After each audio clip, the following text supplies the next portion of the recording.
Namaskar, Sat Shri Akal. This is Raj from Raj Hospitality Management and welcome to all the viewers of Rishpush channel. कैसे हैं आप लोग? I'm sure you must be doing very good. आप लोगों ने क्या महाकाव्य के बारे में तो कभी सुना ही होगा ना? कई महाकाव्य हैं, उसमें से एक महाकाव्य के बारे में मैं बोलना चाहता हूँ आज, 10 अवतार जिसको बोलते हैं। 10 अवतार महाविष्णु ने, जिन्होंने 10 अवतार डिफरेंट फॉर्म में अवतार लिए थे, उसके बारे में बात करें। मैंने एक किताब लिखा, कभी हो सके तो आप उस किताब को जरा देखिएगा, फ्लिपकार्ट में अवेलेबल है। महामंत्र है किताब का नाम, एसेंस ऑफ लीडरशिप बोलते हैं उसको। आप उस किताब को खरीद सकते हो, फ्लिपकार्ट में अवेलेबल है। It is only 399 rupees. आप जब खरीदोगे तो जो पैसा जो है सारा एक क्या बोलते हैं चैरिटी को जाता है। तो एंड आपको बहुत अच्छा लगेगा कि आपने वो किताब खरीदा, आपको काफ़ी यूज़फुल भी रहेगा। एक्चुअली उस किताब में मैंने ये 10 अवतार के बारे में डिफरेंट रूप से मैंने उसको क्या बोलते हैं एक्सप्लेन किया, डिस्क्राइब किया हुआ है। महाविष्णु जो बहुत ही बड़े क्या बोलते हैं भगवान हैं, क्या बोलते साक्षात बहुत ही बड़े प्रभु हैं। तो उनके इतने बड़े होने के बावजूद, इतने बड़े भगवान होने के बावजूद उनको डिफरेंट टाइम में क्यों दूसरा रूप धारण करना पड़ा, क्यों एक अवतार लेना पड़ा, ये बहुत ही इंटरेस्टिंग सब्जेक्ट है। बट मैं आपको इसमें मैं एक्चुअली उसके बारे में सब नहीं बात कर रहा हूँ, बिकॉज अगर आप देखेंगे तो हमारे ज़िंदगी में ऐसे मैनेजमेंट थियरी से हम लोग बोलते हैं कि अगर मैं एक कंपनी का सीईओ हूँ तो मैं कभी भी सारा प्रॉब्लम एक सीईओ बन के सॉल्व नहीं कर सकता हूँ। मुझे शायद कभी एक मैनेजर बनना पड़ता है, कभी एक फ्रंट ऑफिस का स्टाफ बनना पड़ता है, कभी एक गार्डनर से बात करना पड़ता है, एक दूसरे व्यक्ति से बात करना पड़ता है, एक दुष्ट व्यक्ति से बात करना पड़ता है, मुझे कई लोगों से डील करना पड़ता है। अगर मैं उसी एक पोजीशन में बैठ के अपने बारे में मैं सोचूंगा कि मैं ये कर सकता हूँ तो शायद नहीं कर पाऊंगा। तो मुझे अपना क्या बोलते हैं रूप, भाव, बात करने का तरीका, सोचने का तरीका, सब कुछ मुझे शायद बदलना पड़ता होगा, बदलना पड़ता है। इसी कारण महाविष्णु ने भी वो 10 रूप धारण किए थे। कारण वो महाविष्णु बन के, जो बड़े भगवान बन के, वो शायद वो सारा प्रॉब्लम वो सॉल्व नहीं कर पाते थे। तो ये एक मैनेजमेंट सब्जेक्ट है। हम लोग काफ़ी महाभारत से काफ़ी कुछ सीख सकते हैं, रामायण से काफ़ी कुछ सीख सकते हैं। तो हर एक काव्य में हम काफ़ी कुछ सीख सकते हैं अगर हमारे पास वो टाइम है। तो अगर हम उसको भक्ति मार्ग से अलग रखकर अपनी निजी ज़िंदगी में, हमारे जो बिजनेस हैं, हमारे जो निजी लाइफ हैं, उसमें अगर हम लोग इनकॉर्पोरेट करते हैं तो वो काफ़ी हद तक हमें हेल्प करता है। तो ज़रूर ये 10 अवतार के बारे में आप पढ़िएगा मेरे किताब में, आपको काफ़ी कुछ मिलेगा आपको उसमें सीखने के लिए। मैं एक चाणक्य बोल के, जो आप सब जानते हैं, जो एक ब्राह्मण हुआ करते थे, जो बहुत ही बड़े नॉलेजेबल बंदे थे, जो 3 वेदास के बारे में और पॉलिटिक्स के बारे में उनको सब कुछ पता था।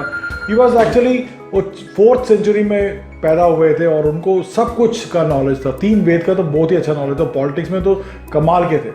तो इस तरीके से एक बंदे थे एंड उन्होंने एक किताब लिखा था जिसको हम लोग अर्थशास्त्र बोलते हैं। एंड मेरे ख्याल से आज तक उस इकोनॉमिक्स के बारे में, अर्थशास्त्र के बारे में किसी ने भी इससे बेहतरीन किताब किसी ने नहीं लिखा हुआ है। एंड उसको चाणक्य रीति भी बोल सकते हैं आप लोग। एक मौर्यन डायनेस्टी बोल के, मौर्यन डायनेस्टी के वो खास मंत्री थे जो सब कुछ एंटायर डायनेस्टी के बारे में बताते थे, उनकी डायनेस्टी के लिए सपोर्ट किया करते थे। उनका बहुत ही इंपॉर्टेंट कहावत हुआ करता था कि कभी भी आप सीधे बन के मत रहो, कि जंगल में भी पहले एक सीधे पेड़ को काटा जाता है और बाकी तो जो ढाल ऐसे हैं उनको तो बाद में काटा जाता है। जो सीधा है उसी जंगल में पहला जो पेड़ सीधा दिखता है उसको पहले काटा जाता है। तो आपको सीधे बनने की ज़रूरत नहीं है, जहाँ पे आपको टेढ़ा बनना है। तो बोलते ना, हमारे एक कहावत है कि जब घी सीधे उंगली से नहीं निकलते तो टेढ़ा करके निकाल सकते हैं। तो इस तरीके से आपको कई चेंजेस करना पड़ता है। आज मैं एक छोटा सा, जो मुझे बहुत ही पसंद है चाणक्य नीति के बारे में, मैं उसका छोटा सा आपको मैं एक प्रेजेंटेशन कर रहा हूँ और आपको शायद अच्छा लगेगा, बिकॉज आप ये सब कुछ जानते होंगे। बट हम लोग क्या करते हैं कि हम लोग जो बिजी हो जाते हैं तो ये सब भूल जाते हैं ज़िंदगी में। अगर ज़िंदगी में आपको सक्सेसफुल रहना है तो आपको थोड़ा बहुत स्मार्ट रहना ही पड़ेगा, थोड़ी बहुत चालाकी चलेगी। ट्रिक्स बोलते हैं to be you have to be clever. तो ये चलेगा, थोड़ा बहुत तो क्लेवर तो चलेगा। तो चालू आदमी ठीक है, चालू है तो क्या हो गया। अदरवाइज योर सर्वाइवल बिकम बहुत डिफिकल्ट हो जाएगा। आपको जो क्या बोलते हैं, आपको लोग जीने नहीं देंगे, बिकॉज आजकल के ज़माने में इतनी भाग दौड़ है। कि वो आपको हरा के निकल जाएगा। एक ज़माना ऐसे भी आएगा कि आपको अपना रोटी बचाने के लिए दूसरी की रोटी शायद छीनना भी पड़े। ये ज़माना आ सकता है, हमें बोल नहीं सकते। तो कई लोग बोलते हैं कि ये जो चाणक्य की जो नीति है अनैतिक है, जैसे अनएथिकल जिसको बोला जाते हैं, बट एक्चुअली सच बात बोलूँ तो मुझे वो काफ़ी एथिकल लगा, मुझे वो बहुत ही नैतिक लगा। कारण काफ़ी कुछ सच्चाई है उसमें, एंड कुछ कभी कभी हम बोलते हैं जो सच्चाई लोगों को अच्छी नहीं लगती, तो काफ़ी सच्चाई उसमें है। व्हाट इज़ रॉन्ग, मैं हमेशा बोलता हूँ कि क्या हुआ आप थोड़े स्मार्ट हो, थोड़े क्लेवर हो, तो क्या हुआ उसमें, गलती क्या है? आपको क्लेवर और स्मार्ट इसलिए नहीं बनना है कि आप किसी का चोरी करो या आप किसी को पागल बनाओ। आपको इसी को स्मार्ट बनना है क्योंकि आपका कोई सामान ना ले जाए, या आपको कोई पागल ना बना दे, या आपको कोई बेवकूफ़ ना बना दे। तो इसलिए आपको क्लेवर डेफिनेटली बनना ही पड़ेगा कि आपको कोई पागल ना बना दे। मैं एक अपने जो मैंने कहा कि जो अपने फेवरेट थॉट्स हैं जो चाणक्य के, मैं अपने निजी ज़िंदगी में कोशिश करता हूं कि मैं इंप्लीमेंट कर पाऊं। कभी कभी मैं फेलियर हो जाता हूं उसके बारे में, कारण कि मेरा सोचने का तरीका कभी कभी बदल जाता है। बट ये मैं ज़रूर कहना चाहूँगा कि जो चाणक्य नीति को अगर आप समझोगे, आप उसको अपनी ज़िंदगी में लेके आओगे, तो डेफिनेटली काफ़ी चेंजेस आएंगे आपकी ज़िंदगी में। आप एंड काफ़ी हद तक, मैं तो ये बोलूँगा 95% तक वो डेफिनेटली सच्चाई है।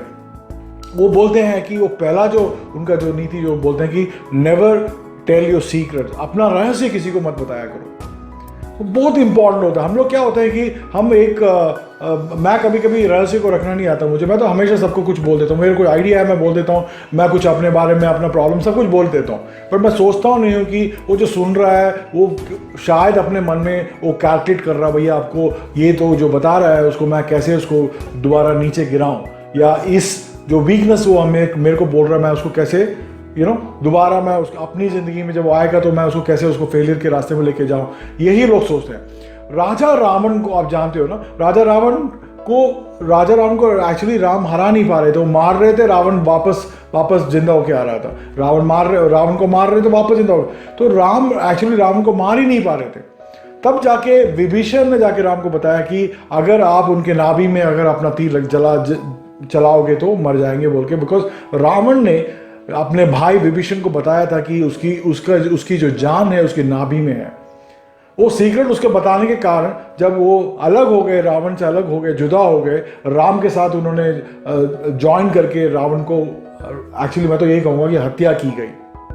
तो इतने बड़े व्यक्ति को जस्ट बिकॉज उन्होंने अपना रहस्य, महत्वपूर्ण रहस्य, आपका जो जिंदगी का राज है, अगर आप जब किसी को बताते हो आप डेफिनेटली लोग आपको किसी भी हाल में आपको कोशिश करेंगे कि आपको गिराए। अपने रिलेटिव से तो कभी मत बोला करो। वक्त के साथ सब बदल जाते हैं।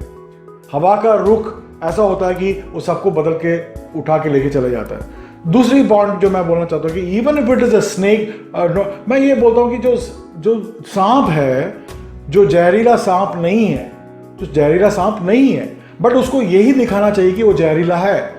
उसको डराना चाहिए लोगों को कि वो जहरीला है, नहीं तो उसके जान को खतरा है। वो अगर वो सोचे लोगों को पता चलेगा तो जहरीला नहीं है, वो उठा के मारेगा पहले उसको। तो अपने आप को अगर वो सांप, जैसे मैं बोलना चाहता हूँ कि the snake which is definitely not poisonous has to show that वो पॉइजनस है, उसको दिखाना पड़ता है। व्हेन यू बहुत ज़्यादा सिंसियरिटी, हम लोग बहुत ज़्यादा ऑनेस्टी कभी कभी दिखा देते हैं, वो प्रॉब्लम होता है। एंड हमारी जो दुर्बलता होती है, जो वीकनेस बोलते हैं जिसको, you should not know your enemies. आपको पता है ठीक है, बट अपने एनिमीज को मत दिखाया करो। जो भी दुर्बलता आपके पास है तो ठीक है, आपके पास है, आपको पता है, बट आप उसको किसी भी हाल में अपने एनिमीज के सामने प्रोजेक्ट मत कीजिएगा। इन मेनी प्लेसेस क्या होता है कि जैसे अभी मैं कंपनी में एक पोजीशन बैठा हूं, तो कई जगह पे मैं क्या कर सकता हूं कि मैं अपना जो पोजीशन को है, मेरा जो डेजिग्नेशन है, मेरा पोजीशन जो है, उसको रख के मैं अपना काम निकाल सकता हूं। मुझे जरूरी नहीं है कि मैं बताऊं कि मेरे पास क्या वीकनेस, मेरा पोजीशन है, वो पोजीशन को रख के मैं अपना काम निकाल सकता हूं। मैं अपने अथॉरिटी से मैं अपना काम निकाल सकता हूं। तो ये हमें हमेशा समझना चाहिए कि अपने जो इवन आपके पास प्रॉब्लम है, उस प्रॉब्लम को दिखाइएगा मत, स्पेशली अपने बहुत ही क्लोज एसोसिएट्स को कभी मत दिखाइएगा। मैं तीसरा पॉइंट है कि जब भी एक दुष्ट व्यक्ति आपसे मीठी मीठी बात कर रहा है, आपको सतर्क हो जाना चाहिए। मैं तो यही बोलूँगा कि आपको केयरफुल हो जाना चाहिए, आपको अटेंशन में आ जाना चाहिए कि भैया ये बंदा क्यों मेरे से इतनी मीठी मीठी बातें कर रहा है, क्यों इतना मीठा मीठा बातें कर रहा है मेरे से, क्यों ऐसे मीठी बातें कर रहा है। तो आपको सतर्क हो जाना चाहिए। आप जितनी भी ट्रेनिंग एक शेर को दे दीजिए, आप कितनी भी ट्रेनिंग दे दीजिए, वो बोलते हैं ना, वो ट्रेन कर रहा हूँ, मैं शेर को ट्रेन कर रहा हूँ, वो 100% अपना हिंसक स्वभाव नहीं भूल पाएगा। जिसको वॉयलेंट नेचर बोला जाता है, वो अपना वॉयलेंट नेचर कभी नहीं भूल सकता है। आप कितना भी शेर को ट्रेन करो, वो हाथ पहले पंजा ऐसे मारेगा। उसका नेचर ऐसा है, तो उसका ट्रेनिंग के कारण आप उसको बदल नहीं सकते। दुष्ट व्यवहार वाला आदमी आपसे मीठी बातें करता है तो आपको अलर्ट हो जाना चाहिए, आपको ट्रबल में डाल सकता है। आप हो सकता है कि वो उसको आपसे कुछ काम निकालना चाहता हो, और वो शायद आपको हर्ट ही करना चाहता हो, आपको कहीं ना कहीं आपको गिराना चाहता हो, मतलब आपको किसी खाई में धकेलना चाहता हो। सो whenever there is a change in the attitude of a person, of such person, आपको केयरफुल रहना चाहिए कि हमेशा सतर्क रहिएगा, भैया ये बंदा क्यों ऐसे मीठी मीठी बातें कर रहा है, वो अपना काम निकालने के लिए मेरे साथ क्यों ऐसी मीठी मीठी बातें कर रहा है। मेरा चौथा पॉइंट है कि अति सेवा मत कीजिएगा। अति सेवा एक क्या बोलते हैं कि किसी भी चीज की अति सेवा बुरी होती है, किसी भी चीज की।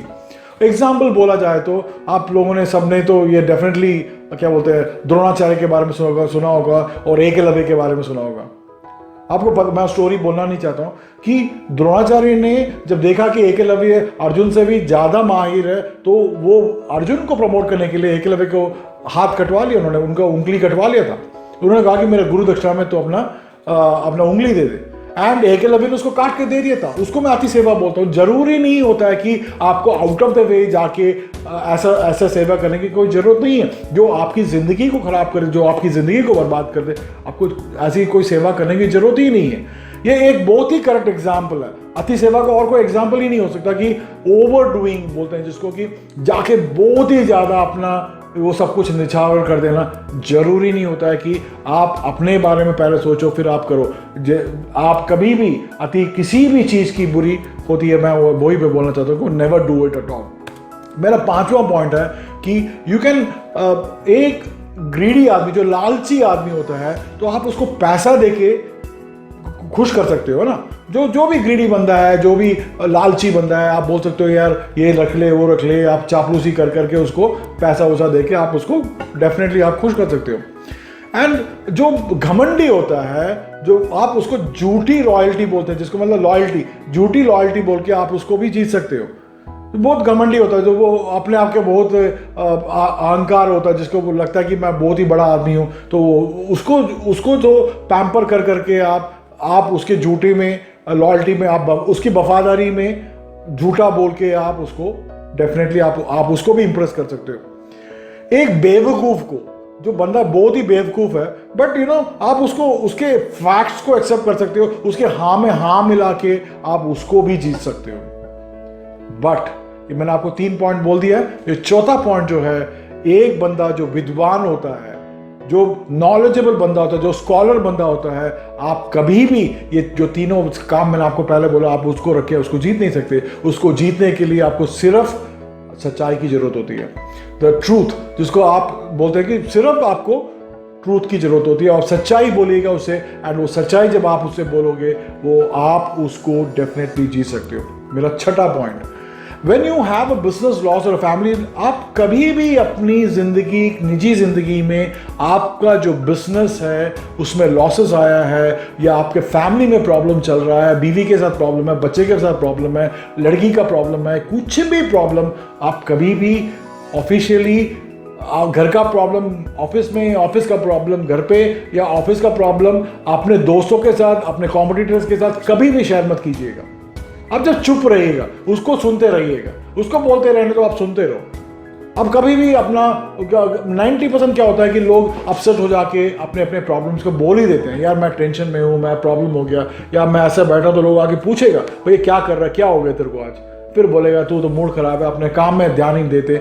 ये सब एक्चुअली हम ही कारण होते हैं। हम जो भी घटना घटती है हमारे साथ बिजनेस में या घर में, हम लोग इसी इमीडिएटली अपने स्वभाव में वो क्या बोलते हैं, वो स्वभाव में चेंजेस लेके आ जाते हैं। मूड खराब हो जाता है, बैठे रहते हैं, सुन बैठे रहते हैं, गुस्सा हो जाता है, हम लोग गुस्सा करते हैं, तभी सभी को पता चल जाता भैया इसमें कुछ चेंजेस आया है, कुछ प्रॉब्लम है इस बंदे में। एंड वो प्यार प्यार के नाम से आपसे बात कर करके आपकी सारी जो सीक्रेट है वो ले लेगा। आप कभी भी नहीं बताए। लोग बोलते हैं भैया मैं अपना जो प्रॉब्लम जब शेयर करता हूँ तो मेरे को काफ़ी मेरा जो दिल जो है हल्का हो जाता है। ठीक रहता होगा शॉर्ट टर्म के लिए, ठीक है, बट लॉन्ग टर्म में आप जब अपने प्रॉब्लम्स को बात करोगे डेफिनेटली वो बंदा कहीं ना कहीं बैठा रहेगा एक अपॉर्चुनिटी के साथ।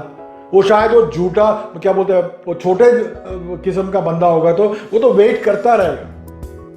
आप कोई भी आपकी तारीफ करेगा तो वो बोलेगा यार तारीफ तो कर, बट वो बंदा ऐसा है यार, मुझे पता है उसके बारे में। ये वो कुछ ना कुछ आपकी गलती निकाल के आपकी जो पोजीशन के बारे में, आपके फैमिली के बारे में आपको नीचा दिखाता जाएगा। एंड ऐसे लोग बहुत ही खतरनाक होते हैं एंड आपको इन लोगों से बहुत ही सतर्क रहना चाहिए। एंड इस टाइम में जो बोलता हूँ कि जो अपने प्रॉब्लम्स को इस ज़माने के दौर में स्पेशली इस कलयुग में हमें शेयर करना ही चाहिए। एंड वो आपके वीकनेस को डेफिनेटली एक एडवांटेज का रूप लेंगे, आपको तंग करते रहेंगे। एंड कुछ लोग ऐसे होते हैं जो आपकी हंसी उड़ाते रहते हैं, आपका मजाक उड़ाते रहते हैं। एक दोहा है, एक्चुअली आप लोगों ने ये दोहा सुना होगा कि रहीमन निज मन की बीता, रहीमन निज मन की बीता, मन ही राखो गोए, सुनी इतले है लोग सब, बांट न लेहन कोई। इसका मतलब है कि आप जब अपने प्रॉब्लम्स के बारे में बात करते हो, लोग सुनेंगे, ऐसे सुनेंगे कि अरे उनको बहुत तकलीफ हुआ आपके बारे में, और वो लोग सुनेंगे अरे यार बेचारा, यार ऐसा हो गया वैसा हो गया, यार बेचारा। आपको लगेगा कि वो आपने अपने बारे में बोल दिया, ये सुन रहे हैं, आपके प्रॉब्लम सॉल्व करेंगे। नहीं, कभी नहीं। वो डेफिनेटली एक ना एक दिन आपके ये प्रॉब्लम को आपका वीकनेस बोल के आपको तंग करता रहेगा। Keep always your problems and your issues with you only, अपने पास रखिए, आप बाहर जाके मत कहिए, आप किसी को मत बोलिएगा। टेंशन्स में आके हम लोग बोल ही देते हैं। मेरा 7वां पॉइंट है कि आप कभी भी ये जो 3 काम में शर्माइएगा मत, शाही बोलते हैं जिसको, शर्माइएगा मत। ये 3 पॉइंट क्या है? एक तो आप जब सीखना पड़ता है, आप जब सीख सकते हो, आपको कोई सिखा रहा है, कुछ काम सिखा रहा है या आपको कुछ नया सीखने का मिल रहा है, कभी मत शर्माइएगा। क्वेश्चंस पे क्वेश्चन पूछेगा, डाउट्स पे डाउट्स पूछेगा, क्लियर कीजिएगा, जाइएगा उसके अंत तक जाइएगा, आप समझिएगा, आप उसमें माहिर हो जाइएगा। कभी भी आप या मैं पूछूंगा तो वो क्या सोचेगा बारे में, वो क्या मेरे बुद्धि के बारे में शायद बात करेगा, ऐसा never ever think like that. You have doubt, go and ask. Question हमेशा पूछो, इतना क्वेश्चन पूछो कि दूसरा बंदा पागल ही हो जाए। तो आपको इतने डाउट्स होने चाहिए। तो कभी भी सीखने में शर्माइएगा मत, खाने में कभी मत शर्माइएगा। और राजेश खन्ना एक पिक्चर में बोलता है मैं खाने और गाने में कभी नहीं शर्माता। इस तरीके से खाने में मत शर्माइएगा, बिकॉज खाना बहुत ही इंपॉर्टेंट है जिंदगी के लिए। एंड कितने लोग हैं जिनको खाना आजकल प्रॉपर खाना नहीं मिलता, तो खाना खाते हुए कभी मांग के खाने में या खाते समय कभी शर्माइएगा मत। तीसरा जो मोस्ट इंपॉर्टेंट बात है, अपने बिजनेस में, लेन देन में, फिनेंशियल डिसिप्लिन में कभी भी आप उसमें शर्माइएगा मत, शाई मत होइएगा। जो आपको पैसा आना है आप पूछिएगा, आप जिसको देना दीजिएगा। आपको जो कुछ पढ़ना है, जो गणित बोलते हैं, आपको पढ़ना ही पड़ेगा। आप जब सीखने में शर्माओगे तो आप बौद्धिक रूप से आप वीक हो जाओगे, है ना। बौद्धिक रूप से, इंटेलेक्चुअली वीक बोलते हैं जिसको, बौद्धिक रूप से आप वीक हो जाओगे। आप जब खाने के लिए शर्माओगे, आप सोचोगे कि मैं खाना मांगूंगा तो मैं क्या पूछूंगे, लोग क्या बोलेंगे मेरे बारे में, तो आप शारीरिक रूप से आप वीक हो जाओगे, जिसको हम लोग फिजिकली वीक बोलते हैं। और तीसरा पॉइंट है कि आप जब लर्निंग बिजनेस जिसको बोलते हैं कि जब फिनेंशियल डिसिप्लिन, लेन देन के बारे में आप वीक हो जाओगे, तो आप आर्थिक रूप से, फिनेंशियली रूप से आप वीक हो जाओगे। ये 3 पॉइंट इतने इंपॉर्टेंट है कि आपको बहुत ही स्ट्रिक्टली फॉलो करना पड़ता है। ये पॉइंट आपकी जिंदगी में बहुत ही इंपॉर्टेंट है। क्या बोल सकता हूं मैं, ये छोटी सी मैंने आपको 7 पॉइंट सिखाई आज चाणक्य नीति के बारे में। चाणक्य जो मेरे फेवरेट गुरु ही हुआ करते थे। कभी भी कुछ प्रॉब्लम्स होता तो मैं उनके किताब को रेफर कर लिया करता हूँ, उनके कोट्स को रेफर कर लिया करता हूँ। बिकॉज अब डेफिनेटली आज के ज़माने, जस्ट इमेजिन 4th सेंचुरी में उन्होंने जो आज होने वाले चीज़ों के बारे में और आज होने वाले जो बारे में गणित करके उन्होंने इतने क्लियरली बताया गया है, एंड ये अपने आप में एक डेफिनेटली एक इतिहास है जो मैं हमेशा अपने मैनेजमेंट में कई जगह पे मैं उसको यूज़ करता हूँ। Keep moving in life and all the, कभी भी आप, मैंने हमेशा बोलता है कि बिकॉज तकलीफें प्रॉब्लम्स ये सब आपके साथ है। एक इंसान जब पैदा होता है उसके सब साथ लेके आता है, आपको सिर्फ आके मूव करना है। यही सोचिए कि ऊपर भगवान का हाथ है, तेरे पीछे भगवान का हाथ है, आप आगे जाते रहिए। यही कि आप गलत लोगों के साथ संगत मत कीजिएगा, हमेशा अपने पास राइट लोगों को रखिएगा, राइट थॉट्स को रखिएगा, विनर्स के साथ रहिएगा, लूजर्स के साथ मत रहिएगा जो हमेशा गलत बात बोलते हैं, जो जिंदगी में हार चुके हैं और जिन्होंने हार मान ली है। तो ऐसे लोगों के साथ रहोगे और आपको वो डीमोटिवेट करते रहेंगे, आप कभी भी ऊपर नहीं आ सकते। एंड कीप फाइटिंग, मैं यही बोलूँगा कि ज़िंदगी लड़ने के लिए है, लड़ते रहिएगा हर दम, लास्ट मोमेंट तक ऐसा लड़िएगा कि लोग आपके बारे में बोले कि भैया मैं अगर कुछ बनना चाहता हूँ या मैं कुछ करना चाहता हूँ या मैं कुछ लिखना चाहता हूँ या मैं कुछ भी इतिहास करना चाहता हूँ तो मैं इस बंदे की तरह मैं बनूंगा। यही आपको अपने बारे में सोचना रहना पड़ेगा। चलते रहिए, बस रुकना नहीं है। जिंदगी में सक्सेस का रास्ता आसान नहीं है दोस्तों, मैंने कई बार बोला कि ये बिल्कुल आसान नहीं होता है। इसमें मेहनत और लगन करनी पड़ती है, हार और गलतियां सबको मिलती हैं जिंदगी में, लेकिन इसका ये मतलब नहीं कि आप थक कर बैठ जाओ। आपको अपना गोल हमेशा याद रखना चाहिए और हर गलती से उसको हर गलती को सीखो और आगे बढ़ते रहो। मैं क्या बोल सकता हूँ। हर जो व्यूअर्स जो मेरे को देख रहे हैं और हमेशा मेरे को सपोर्ट कर रहे हैं, मैं उन सबको धन्यवाद देना चाहता हूँ। स्पेशली द रिस्पुश चैनल को मैं काफ़ी थैंक्स बोलना चाहता हूँ क्योंकि ऐसा अपॉर्चुनिटी मुझे मिल रहा है। मैं कुछ और करने की कोशिश कर रहा हूँ। मैं हर बात मैं यही करता हूँ कि आप जब अगले हफ्ते आपके पास आऊँ तो मैं अपना होमवर्क करता हूँ कि मैं क्या आपसे बोलूँ और आपको कैसे मोटिवेट कर सकता हूँ। ये चाणक्य नीति जिसको बोलते हैं, आपको डेफिनेटली जिंदगी में काफ़ी हेल्पफुल करेगा। And see you, good bye, next week again with lots of beautiful moments. Love you, Raj.